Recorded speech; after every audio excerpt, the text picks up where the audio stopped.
আসসালামু আলাইকুম viewers, welcome back to my channel. আজ আমি আপনাদের সাথে শেয়ার করব কোনো ধরনের মাপজোপে ঝামেলা ছাড়াই কিভাবে আপনারা পবিত্র কোরআন শরীফের গিলাফ বা কভার তৈরি করবেন একদমই সহজ নিয়মে।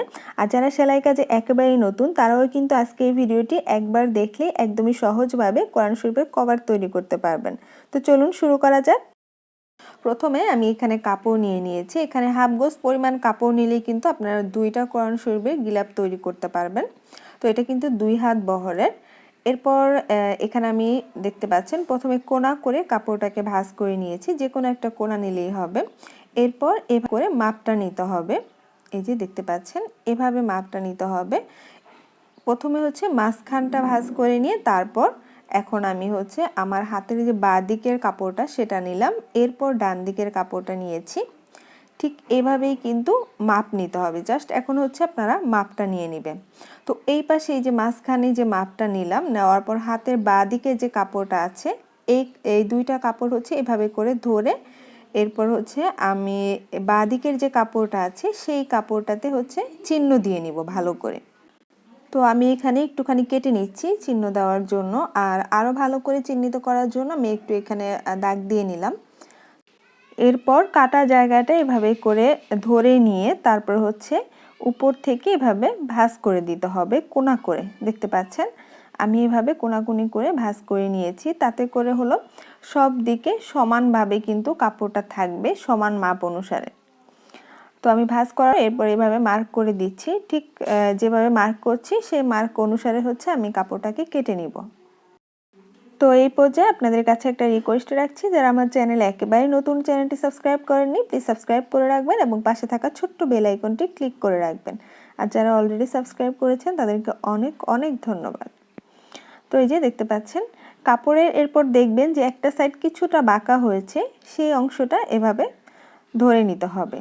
আপনারা যখন কাটিং করবেন তখনই খেয়াল করবেন যে তিনটা অংশ সমান হয়েছে আর একটা সাইড কিছুটা সামান্য পরিমাণ বাঁকা।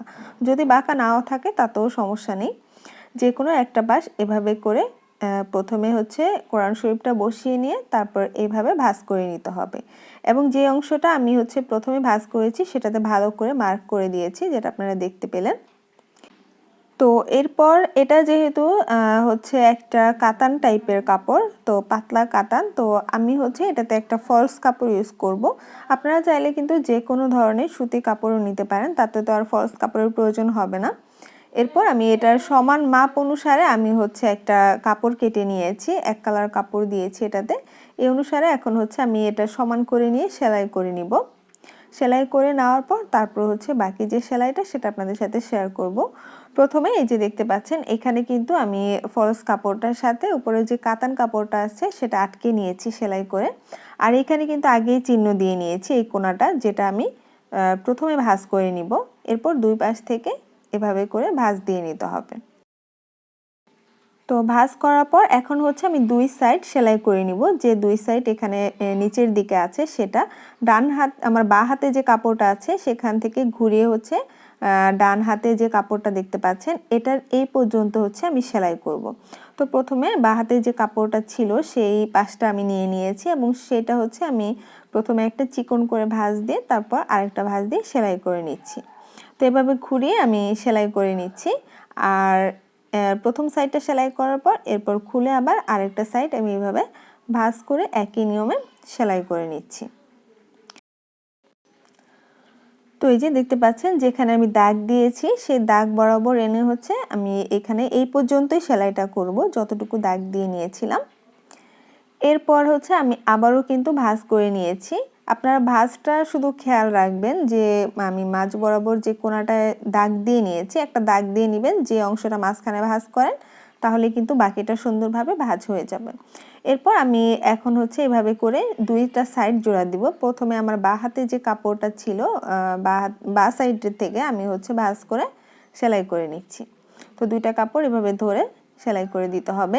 আর এই যে কোনো একটা সাইড সেলাই করার পরে কিন্তু আপনারা দেখতে পারবেন যে অপর সাইডটা এমনিতেই কিন্তু ভাঁজ পড়ে থাকবে।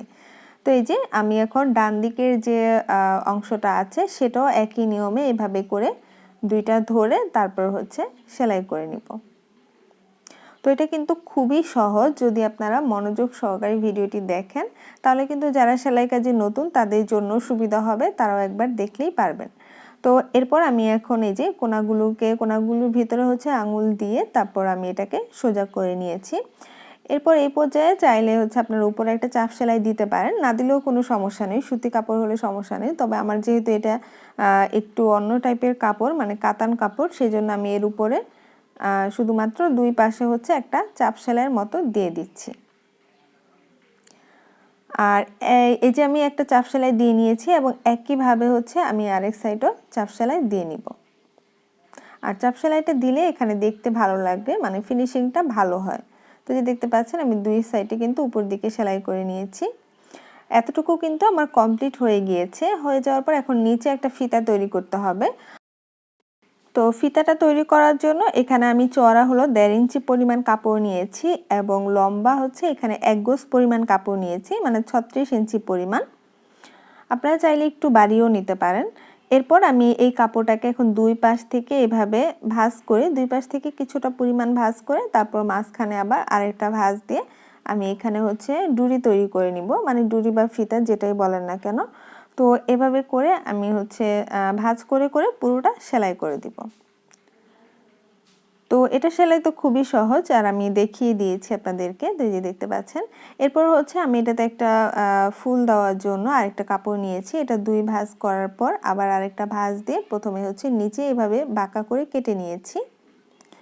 তো এইভাবে আমি একটু ভালো করে কেটে নেওয়ার পর তারপর হচ্ছে এটা আমি সেলাই করে দিব। তো সেলাই করার জন্য আমি হচ্ছে প্রথমে ভেতর দিকে ফিতাটাকে ঢুকিয়ে দিয়ে একটা মাথা ঢুকিয়ে দিয়ে তারপর হচ্ছে এভাবে ঘুরিয়ে সেলাই করে নিয়েছি। এই যে দেখতে পাচ্ছেন, এটা কিন্তু অপশনাল, আপনারা চাইলে দিতে পারেন, না দিলেও কোনো সমস্যা নেই। এরপর এভাবে করে আমি একটু একটু কেটে দিয়েছি। তো কেটে দেওয়ার পর তারপর আরেকটা যে অংশ আছে ফিতাটার আরেকটা মাথা, সেটা আমি এইভাবে করে কোরআন শরীফের যে গিলাপটা আছে সেটাতে লাগিয়ে সেলাই করে নিয়েছি।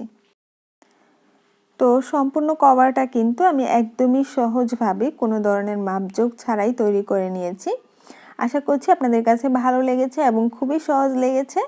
আর যদি আপনারা আমার এই ভিডিও দেখে তৈরি করে থাকেন তাহলে কিন্তু অবশ্যই কমেন্ট করে আমাকে জানাবেন, তাহলে আরও সুন্দর সুন্দর ভিডিও টিউটোরিয়াল আপনাদের দেওয়ার জন্য আমি অনেক বেশি উৎসাহিত হব। তো আশা করছি ইনশাল্লাহ আজকের ভিডিওটি আপনাদের কাছে সবার কাছে খুবই ভালো লেগেছে। যদি ভালো লাগে লাইক দিতে ভুলবেন না, কমেন্ট করে আপনার মতামত জানাবেন। আজকে এই পর্যন্ত, অনেক অনেক ভালো থাকবেন। আল্লাহ হাফেজ।